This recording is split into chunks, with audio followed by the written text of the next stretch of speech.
following is a production of DallasCowboys.com and the Dallas Cowboys Football Club. How about them Cowboys?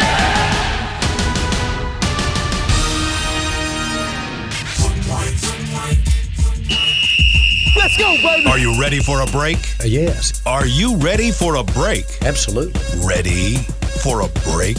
Yeah, and so much for that. It's time for The Break on DallasCowboys.com. We were on the break. With Nick Eatman, David Hellman, Ambar Garcia, and Derek Eagleton. It is Tuesday, September 14th, 2021, Season 17, Episode number 20. Welcome to the latest edition of The Break Live from the SWBC Mortgage Studios at the Star. And Nick, it's time for a little 20. Who's our 20 today?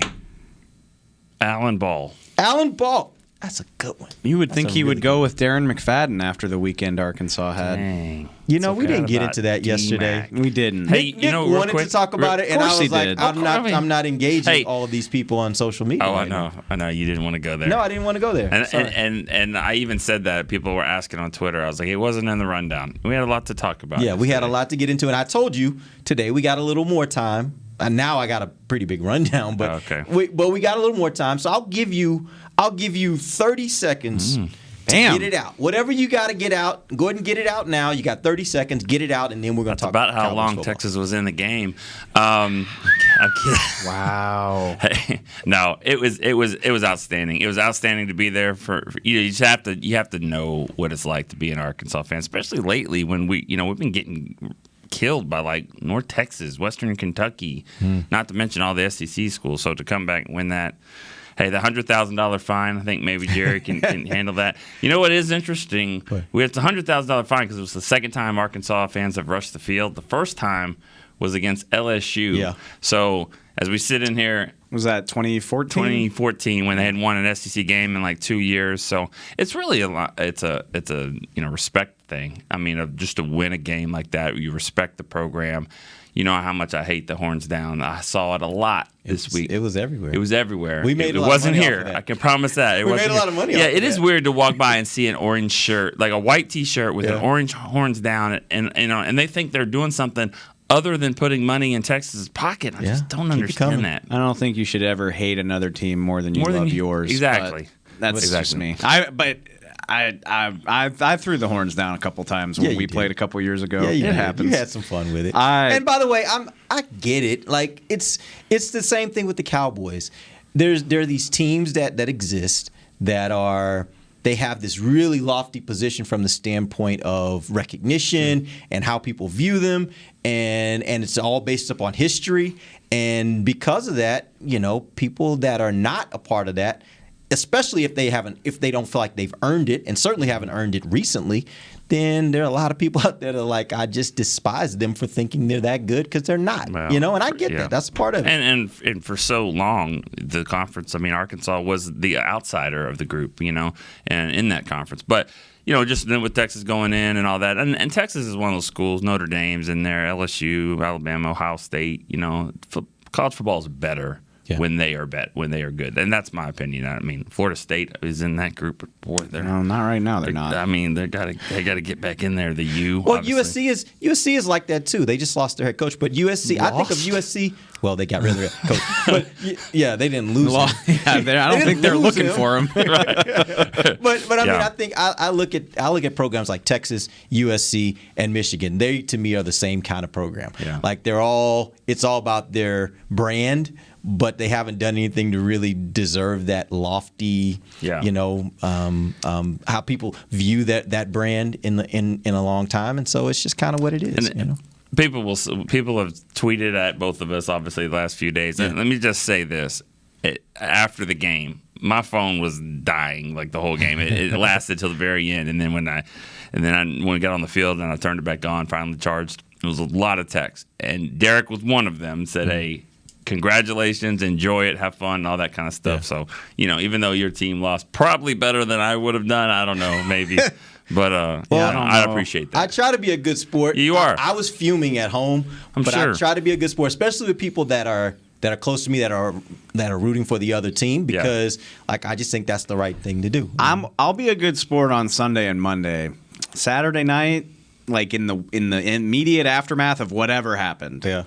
I'm either going to be an obnoxious winner or a very sore loser, probably. Like, I try to save those conversations for the next day. Yeah, you're pretty extreme when it comes to your team. But that's actually the hard part. For the LSU game, I literally was sitting right next to Dave. So there was no save that till the next day. And I was pretty mad at my team, but there was no save it till the next day. I also was like, all right, I'm watching this game with my boss. I should probably stop drinking. I need to stop drinking the beers. You guys needed to enjoy it. That's a part of it. Like, enjoy your team winning when your team wins, because we all know your team ain't winning every week. So you better enjoy it when you get the wins. Yeah, and I promise you that it's been a long time since the only teams in this room who's in the top 25 is Arkansas. I mean, it won't last. You know, we don't play a top 25 team, but the next 4 after that, all in the top 25. I love fandom in that way, because like Arkansas is dominating the line of scrimmage. I was like, good for Arkansas, man. This is awesome for them. Like, Nick must be so happy. And then 5 minutes later, I was like, oh crap, this team we got to play these guys. This sucks. Right. Yeah. Let me switch back to the Alan Ball conversation. Yeah. When I said Alan Ball, actually, I have written his name not too long ago because he is the third former Dallas Cowboy to actually be on Survivor.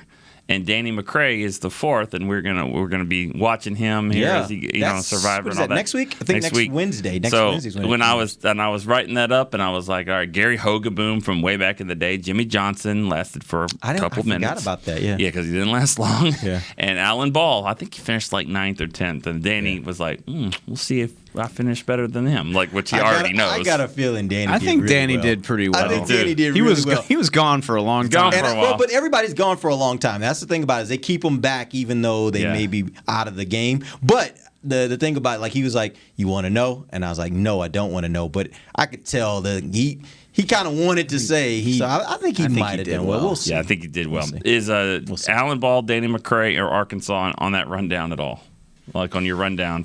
No? Okay, sorry. Sweet. No, not Thanks. at all. All right, so here's what we're going to do. Let's go ahead and jump into it. We got to talk first about a little bit of news that broke a little early this morning on 105.3 The Fan on the Sean and RJ show. Jerry does his weekly show with them, his weekly appearance with them, and tells us a little bit about what's going to happen at right tackle. What did he say? He didn't tell us a little bit. He gave us the starting lineup.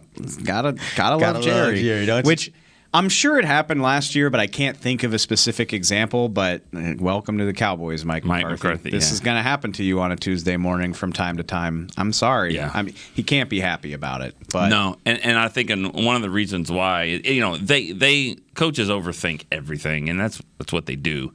That's why they all cover their mouth, all that stuff. But we're talking about 2 different right tackles. Inseki and Terrence Steele are different. I mean, one's a veteran that's seen a lot. He's bigger. He's probably going to help the run game a little more.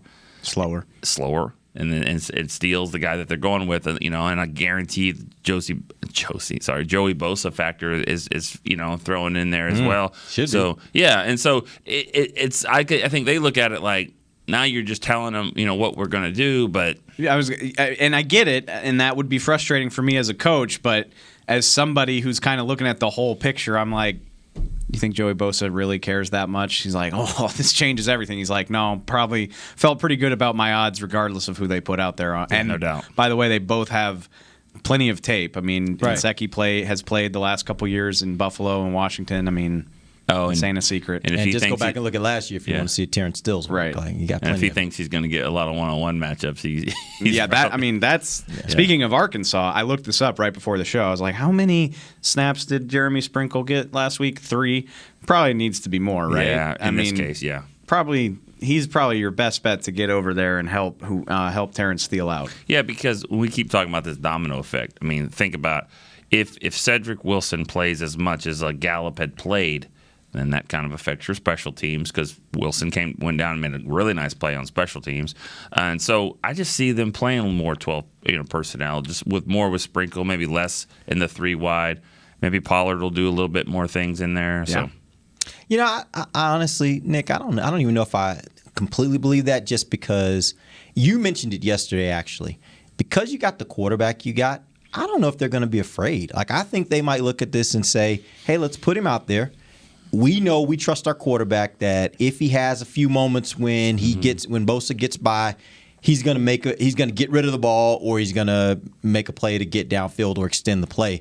We trust our quarterback enough that we're not going to change what we do offensively. We're still going to keep doing the same things we do, because they were pretty aggressive last week, and they were going up against a much better defense, way better defense than what you're going to see this week. I shouldn't say way better, because this is a good defense this weekend. Yeah. But all that being said, I do think they trust their quarterback. I will be interested to see which way they go on that. Are they going to try to help a lot more, or are they just going to say, hey, let's run our offense, we trust our quarterback? Jerry did say that we're going to give Terrence some help. He did. He was like, we're going to help him out. What that means is up for debate. Right. I tend to agree with you. I don't think they're going to drastically alter the game plan. This is year 6 for Dak. He can see the right side, being a right-handed quarterback. He knows he's got an elite pass protecting running back. Zeke's half the reason he was ever upright last week in the first place. Zeke had a great game from the standpoint of pass protection last week, a number of times. Elite. Yeah. The number of things that he picked up and cleaned up and gave him time to throw, incredible. And I would guess he's going to have to do it again on Sunday. And I know that this isn't the first time he's done it. It's the first time that the Hard Knocks cameras caught it. But I liked what I saw from kind of the last few episodes of Hard Knocks, just watching him as a leader with some of those young guys. And they know the camera's on. They know their mic. They know all that stuff. But I liked what he was saying. You know what I mean? Because sometimes with Zeke, you just kind of think he's out there just kind of giggling, laughing in his own little world. And he might be. Yeah. But when he's in there and he's locked in and he's helping those young guys and all that, I mean, he's a veteran. I mean, we woke up and this is 6 years now for both of those guys. And, that he's an established vet. And you can see it in moments like that. All right, we're going to take our first break. When we come back, we got to talk about COVID. And I think this is going to probably be a normal segment on our show, it seems like, because every single week, at least this is week 2, and now for a second time, the Cowboys will be without one of their key starters due to COVID. We'll talk about that when we come right back. This is DallasCowboys.com radio. Before there was a draft, you could size up a Cowboy by 3 simple factors: the crease in his hat, the bend of his brim, and his unbending attitude. A man Stetson didn't just protect him from what life threw at him, it projected a rugged, unstoppable spirit. Stetson hats are still American-made with pride right here in Texas. They're still the unofficial crown of all self-respecting Cowboys, and Stetson is proud to be on the field with America's team. Find a retailer nearest you at stetson.com/Cowboys. The Cowboys way, where 16 Hall of Famers and 5 championships shows us what success looks like. Where turkey is always the second best part of Thanksgiving Day. Where we are all defined by one single thing, the star. Where we as fans know it's our job to keep the tradition going. Bank of America is proud to be the official bank of the Dallas Cowboys and to support the quest of living life the Cowboys way. Copyright 2020, Bank of America Corporation.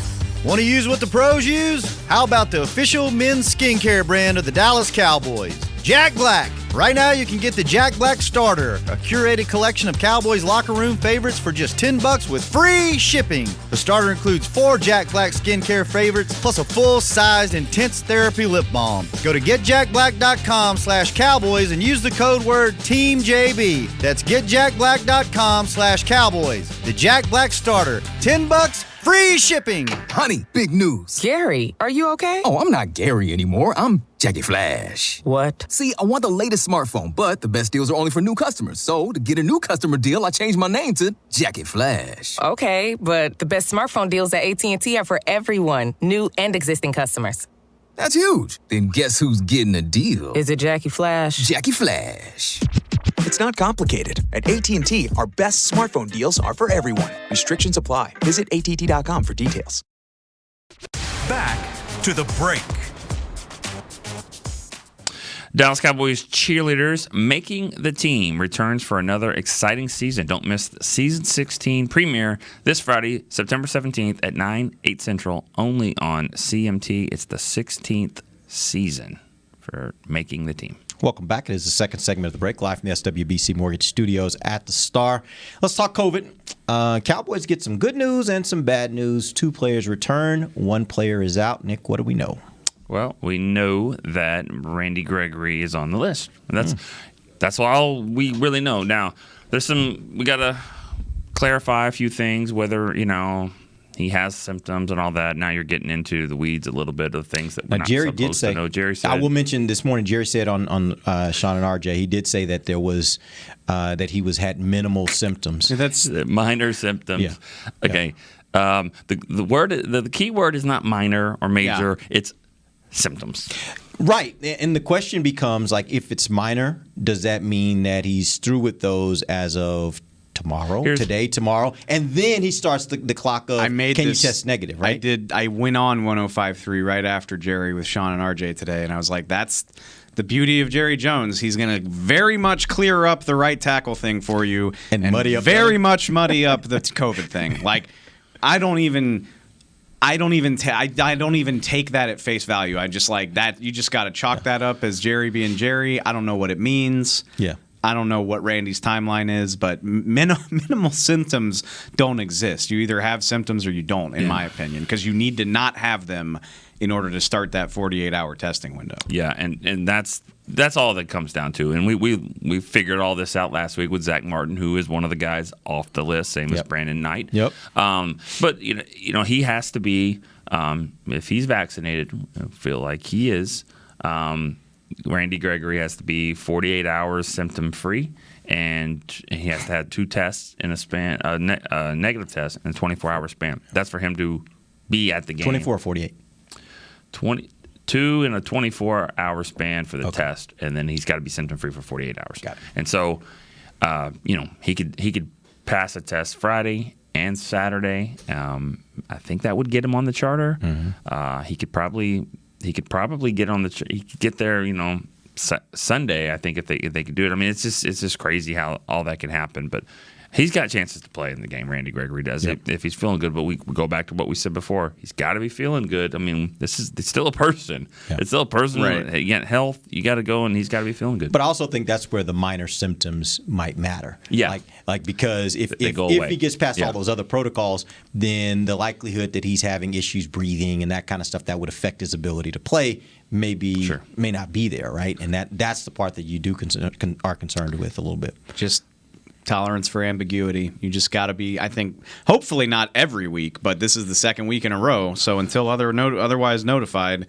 I think you just got to go into the week thinking, all right, Friday, Saturday is when we'll really know what the status is on this guy. And it was Zach last week, and it didn't work. Hopefully it's a better result for Randy. Yeah. And the part that's scary for a team is you get that call of that positive test on a Saturday.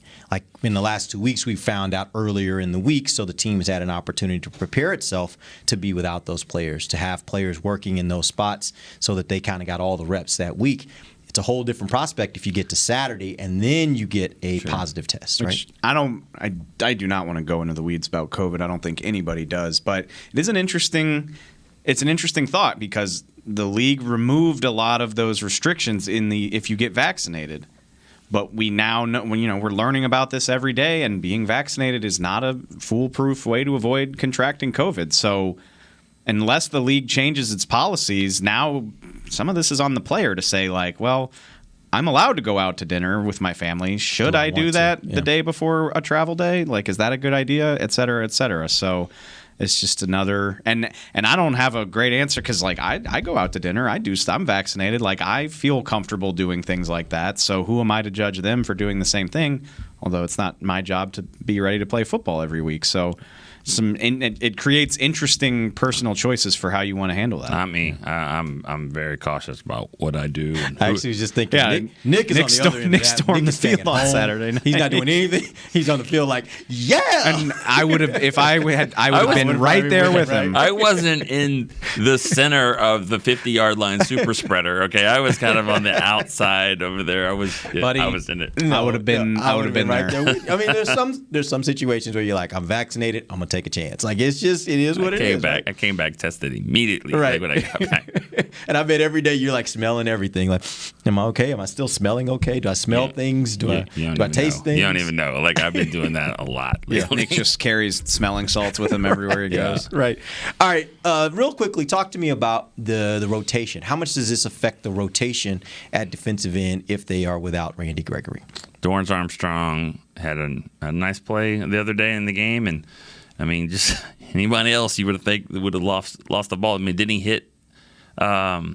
Brady, but Brady never got sacked. I can't remember what happened. And I think the ball just didn't come out. He just got rid of it. But you like what you've seen from him. I think Bradley and I played some. Looking at Randy played 57% of the snaps. Basham played 37. I know Armstrong played more. Yeah, he played 27. So I would get you probably just bump Dorrance and Basham's numbers to account for that. Who do you think it's more, Basham or Dorrance? I'd say Dorrance probably. Yeah, although Basham played more snaps on Thursday night, but I'm sorry. No, he didn't. Armstrong played 27. Basham played 24. Got it. So it's right. So it's about the same. About the same, but I mean, Dorrance flashed, and Dorrance had a strong training camp. Yeah. Who am I missing for Anai? Another defensive end. The fourth guy would be Anai, I guess, right? But I think Anai played. He did. So he got 10 snaps. You're saying who you're going to bring up, or who you going to? I don't know if you don't have to bring up anybody. I mean, maybe you bring up Gifford, and then maybe Jalen rushes more on the edge or something like that. Could Urban play defensive end in that rotation some?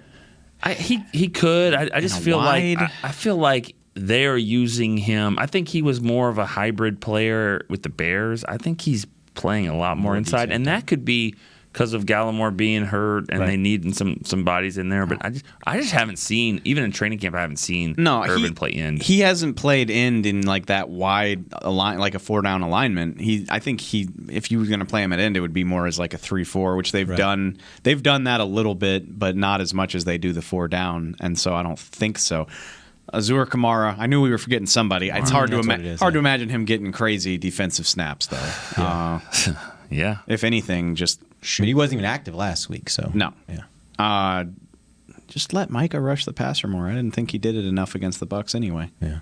Well, he was doing it. He was doing it quite a bit. They were moving him around quite a bit during that game. Do it more. I'm anxious to see him. More, to quote he looked a little, I wouldn't say lost, but he just looked like he was maybe playing his first game against a really, really great quarterback in a great setting. The second half, I think he started kind of flowing in a little bit more. I'm anxious to see him in this game. I think he'll play good. And let me clarify something, too, because I don't know, I said last week about the Chargers. I mean, what I said, this is my first clarification of the year. I seem like I do it all the time. What I was saying was if the Cowboys play like that, they'll win against a lot of teams, and even against the Chargers. I mean, I think if they play like that, they could beat the Chargers. Now, the Chargers are good. I wasn't dismissing Herbert or what they've got going on. I think the Chargers are the AFC version of the Cowboys, the team that didn't make the playoffs that you still should be worried about. Okay. And so I think that they're really good. Because you got a few raised eyebrows from me and Dave. Yeah. So, I mean, I'm not going to be like, the Chargers. No, they could be really good this year. They're going to be in a tough division. But I think that I think if the Cowboys go and play like that on the road, I think they could win that game. I think they will win the game. I mean, to be honest with you, if the Cowboys play like they did last week, and it's the reason why I think we all felt good about this team coming out of that game, if they play like that for the rest of the year, they're going to win way more than they lose. They're going to be at that 10-win, 11-win, maybe higher mark. Because the way they played last week, I mean, it's just I watched the rest of the league this weekend, and you look at a lot of teams. Both those teams last night, Dallas beats both those teams that played last night. Mm-hmm. If they play like they played the opening week. So. Yeah. So I just think that this team, they got some stuff. The question is, can they keep whatever they were doing then? Can they continue to do that week after week after week? That's what we don't know. I heard this morning, I was walking my dog. I was listening to my favorite college football podcast, and they made a point that I thought was great, which is that, and it applies to Arkansas, Texas. It applies to a few other games that happen in college football. I mean, fans obviously make a difference regardless, but especially in the sense of even games that shouldn't be that hype were amazing last week. Like first time Arkansas's first time they played a game that big in forever, but also first time they've had fans in 2 years. And even teams that were playing Little Sisters of the Poor had these amazing atmospheres because people were just happy to be back. The NFL is a little bit different. Obviously, the competition is more fierce and more even. But this is a game where you're like, it's a 1 p.m. start on the West Coast against a team with a small fan base. Maybe it's kind of a sleepy situation. I don't think so. First Charger game with fans at SoFi Stadium. They won their season opener. Obviously, the Cowboys have a ton of fans on the West Coast. I bet this is going to be a really cool atmosphere, which is not something that you might always say about a 1 p.m. Charger game. Yeah. I think it's going to be much more electric than what you might have anticipated. And you know this with OU Texas and you know, anytime in any bowl game, anytime you get a close to a 50-50 split, I mean, it raises one fan base will raise the level of the next. And I don't know if this will be a 50-50 because it is the first Chargers game, but I mean, they don't have a huge fan base right now in LA, and of course the Cowboys, do. So this could be a very close. This will be a good one. I'm curious because the Chargers were famous for years, like since they've moved to LA, especially when they were playing in the soccer stadium. They would play against like the Steelers and Vikings and have it be 80-20 road team. Right. But now, they got this amazing new stadium. They're also like one of the most exciting teams. Like if I lived in the LA area, I would want to buy Chargers season tickets. Well, I think they're the little brother in LA. Like I think that the Rams are getting all the headlines because the Rams are the glitzy, glamorous offense that have been for the last couple of years. I don't disagree with you, but let Justin Herbert build on what he did last year. I mean, that's an exciting young team. That could happen over the next couple of years. I don't think they are right now. No, but and they play, right? They have to play. No, they don't. Think so. Maybe they don't play. Not this year. I was thinking they play because whatever Cowboys point they play, that's going to be a fun. I think the attention of that city is kind of up for grabs right now, and the Rams look really nice with Matthew Stafford, so maybe they can just keep going forward. But I think the Chargers are a really exciting team. I think a lot of people out there are going to hop on that bandwagon if they build on what Herbert did last year. It'll be interesting to see. I look at them, and I think right now, clearly the Rams have taken control of that market just from a marketing standpoint. And I'll be interested to see if, like you said, if the excitement of a young team starts to draw fans back toward the Chargers. You don't typically associate the Chargers with electric atmospheres, but I bet Sunday will be one. I mean, even when they were in San Diego, Cowboys had a ton of fans at those games when we go to San Diego. So I think this could be a game where you might see, and quiet as kept. A lot of people kind of mention this. I heard it on the radio a few times. That game against Tampa, there was a significant number of Cowboys fans there. You could hear it through the television, from what I understand. Now, we were at the stadium, but they said through the television you could hear "Let's go Cowboys" toward the end of that game. So there was definitely a good number of Cowboys fans there, and I expect it to be even more in LA. When I was right down in the tunnel there on the field at the end of the game, I didn't have a great angle for Zerline's kick, and so I kind of had to go off the crowd a little bit. And when he kicked it, I heard a huge roar, and I was like, "Oh, he missed it again," And then I kind of looked at them, at the players, and they were all, had their hands up. So I was like, "Wow, that roar sounded like a miss." So there were good fans there. They'll be good fans for this one. All right, we're gonna take our final break. When we come back, we're gonna do a little NFC East talk. There's a lot of things happening around the NFC East. There's only one team with a win at this point. We'll talk about that when we come right back. This is DallasCowboys.com radio. Hi, I'm Clint Tillison with United Ag and Turf. Before you can park yourself in front of the game, park yourself in a John Deere and power through your chores. Our Land Run package is a 1025R, 25 horsepower tractor with a loader, rotary cutter, and a box blade for $229 a month. And the price you see is the price you'll pay, no surprises. So don't miss another kickoff. Visit UnitedAgAndTurf.com. Offer ends February 1st, 2021. Restrictions apply. See dealer for details. Now let's get to work. Honey, big news. Gary, are you okay? Oh, I'm not Gary anymore. I'm Jackie Flash. What? See, I want the latest smartphone, but the best deals are only for new customers. So, to get a new customer deal, I changed my name to Jackie Flash. Okay, but the best smartphone deals at AT&T are for everyone, new and existing customers. That's huge. Then guess who's getting a deal? Is it Jackie Flash? Jackie Flash. It's not complicated. At AT&T, our best smartphone deals are for everyone. Restrictions apply. Visit AT&T.com for details.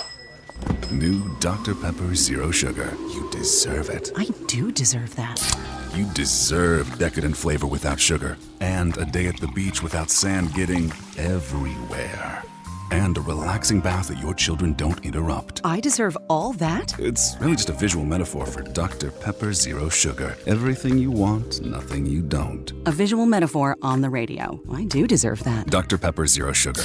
The zero you deserve is finally here. Before there was a draft, you could size up a cowboy by 3 simple factors: the crease in his hat, the bend of his brim, and his unbending attitude. A man Stetson didn't just protect him from what life threw at him, it projected a rugged, unstoppable spirit. Stetson hats are still American-made with pride right here in Texas. They're still the unofficial crown of all self-respecting cowboys, and Stetson is proud to be on the field with America's team. Find a retailer nearest you at stetson.com/cowboys. Back to the break. Get on-demand Cowboys content on your home TV. Get the latest player interviews, video podcasts, documentaries, and so much more. Download Cowboys now on your connected TV today. Welcome back. It is the final segment of the break, live from the SWBC Mortgage Studios at the Star. And I want to spend this final segment talking a little bit about the NFC East. There was obviously all the teams played this weekend. Only one came away with a victory. That was the Philadelphia Eagles. They beat the Falcons 32-6. Tampa Bay obviously beat the Cowboys. And then you had the Giants, who lost to Denver 27-13. And then rounding it out, the Chargers, who the Cowboys will face this Sunday, beat the Washington football team 20-16. My question for you guys: who do you think was the most impressive in their Week 1 game in all of the NFC East teams? I mean, we Cowboys. The Cowboys, I think, were the most impressive. Okay. I can't go there. I mean, I was right there saying how impressed I was with how they played, but and that's what I was going to say is this isn't college football where you're like, yeah, big deal, you beat Mercer, who gives a crap. Everybody in the NFL is pretty good, and for the Eagles to whoop the Falcons like that and win on the road. I'm not saying that they're going to win the Super Bowl, but Jalen Hurts looked really impressive, and I'm not sold on him, but 27-35 for 264. Again, I don't think the Falcons are that good, but I'm not just going to discredit them for beating the crap out of somebody. You don't win by 24. I'm not talking to you specifically, just in general. But I mean, they had one of the more lopsided wins of the week. Yeah, so. That was an impressive win by them. But I mean, I think and their fan base is probably excited and encouraged by what's going on and all that. But I mean, I think the Cowboys. I still look at the Cowboys as the Cowboys in Washington. Think of them as the team to beat. Well, that's the big question. Washington. Here's the big question. Yeah, the quarterback. Here's the big question. But they lost their quarterback. When Cam comes in, though, you think that'll help? Their head coach said they're not planning to bring in a veteran quarterback. They're planning to stick with Heineke. Rivera. By the way, Heineke wasn't bad last year when he had to play. He's not. He's not bad. Rivera and Zimmer both seem like two guys that aren't going to mess with unvaccinated players. They're just like, no, I ain't doing that. Well, for Rivera, I don't really blame him. No, at all. His medical conditions, I don't really blame him. What's funny is, and I talk about this with other media guys before. We always think, well, he played with him, and or he was with him, and this place. Like, oh, well, they'll definitely sign him. I'm like, well. It may not have always went well. Maybe it didn't go so well where it's like, yeah, I know him real well, and that's why I'm not bringing him in. And I don't know if I'm not saying they have any beef, but just because sometimes the people connect the dots, like they know each other, they're gonna no. Sometimes when you've employed somebody, you don't want them back. It just happens. Like that's the nature of it. I just wonder who you're thinking about. I don't know, but I wonder. I have some people. Okay, but I have a question for you guys on the topic of quarterbacks.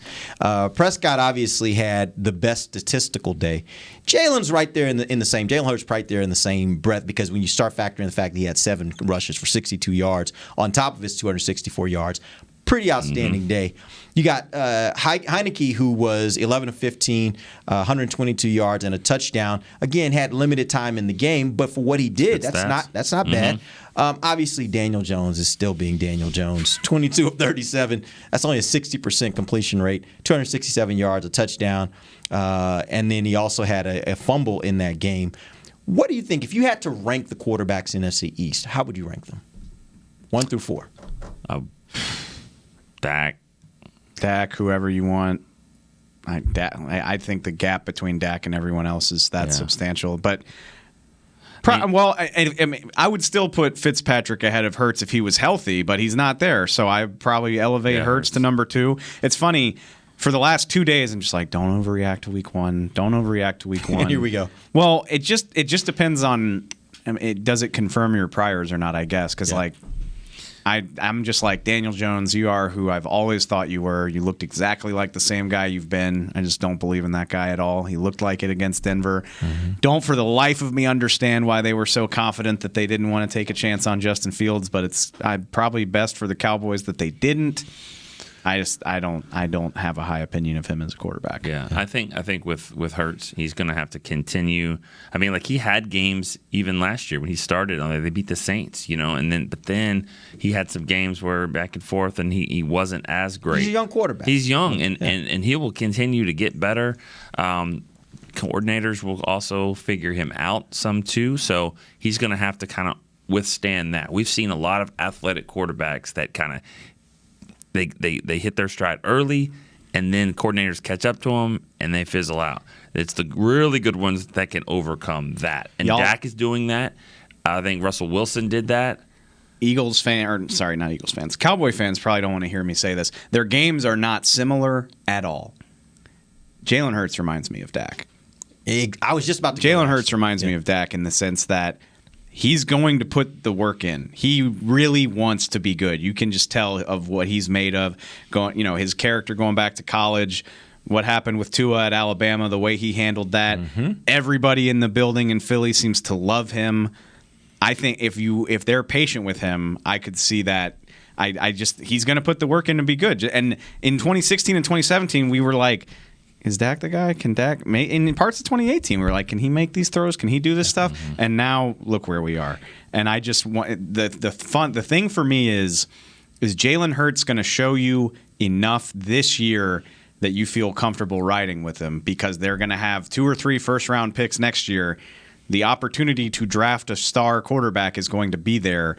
And it's, by the end of the year, are you going to say, no, Jalen's our guy? Or are you going to say, we could go get somebody? If he is their guy, they are going to be scary with all those first-round picks and stealing a quarterback. But I'll tell you this, like with Jalen, I'll take that comparison one step further. If you watched that game last week, the thing that he did best in that game was whenever pressure came, he was able to get outside the pocket. But in a lot of instances, he didn't run. He got outside the pocket, and he made some really nice throws. There was a touchdown throw to Goddard that was a dime on the run, out of the pocket, under pressure. And that, to me, that's what we were seeing from Dak early on. If you remember, we were like, man, just get him out of the pocket. Because when he gets out of the pocket, he's just as good, if not better, than he is in the pocket. Now, he had to make that transition, and that's the maturation of a quarterback in the NFL, is being able to figure out how to get rid of the ball quicker from the pocket without having to get to that point. But I do think that that's where I start seeing those kinds of comparisons where I'm like, man, and he's got that same kind of build, a big sturdy body where he can run it and you don't worry about him too much getting hurt. I just, everything about him right now suggests to me that I'm keeping an eye on him, because I think he has the potential to be a really good quarterback in this league. Other than the actual playoff race, like who's going to win the division, I think that might be the most interesting storyline in the division is, can Jalen Hurts do enough to convince the Eagles that he's their quarterback moving forward, or do they kind of start over? And it's one game. Again, who do the Eagles play next week? They play somebody way better than Atlanta, I'm guessing. To get way better than well, that's what I'm saying is, again, don't overreact to week one. No, not putting the Eagles in the playoffs, not putting Jalen Hurts in the Pro Bowl. They got San Francisco next week. That's a defense that will challenge the hell out of him. In Atlanta, or in Philadelphia. San Francisco. Yeah. Okay. So not overreacting. They're not going to put a team on the road 2 weeks in a row. Yeah, who would do that? Especially after making them start training camp before everybody else. And play one more game. But I mean, just week to week, that's going to be fascinating to watch. We're going to be down on Jalen Hurts. We're very high on him right now, but that's going to determine what your biggest rival does in the offseason, is how well he plays. So it's very interesting. You alluded to it earlier, Nick, about the fact that you still think Dallas and Washington are the teams to beat in the NFC East. Do you think that the change in quarterback in Washington now takes them down a step, and you want to maybe look at Philly as maybe that team that you think can challenge Dallas? Not necessarily, because I think what makes them great is that they do one thing very, very well, and that's play defense. I think the Cowboys do something really well in offense.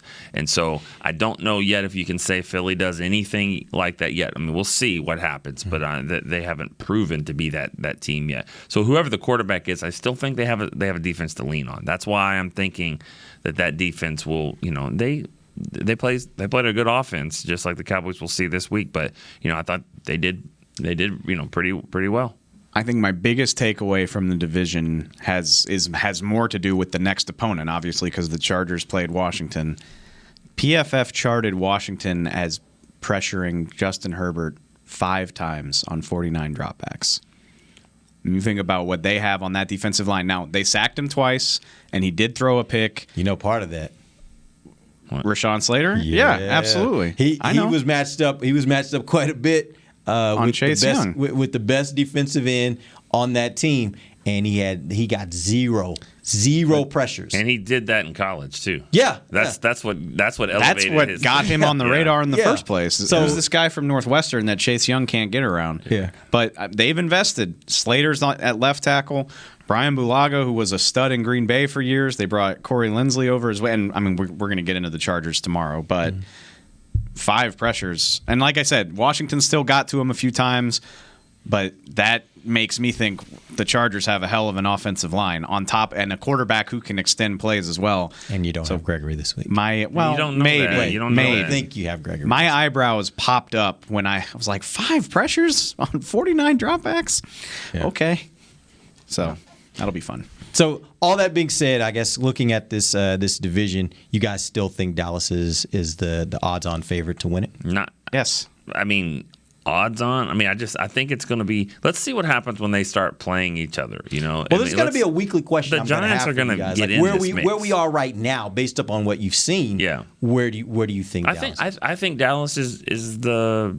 I think Dallas is the best team. I really do. But with Dak, with Dak playing the way he did, I think they're the best team. I think that they're going to play. They would have beaten Washington one of those two, even though they wasn't really that close.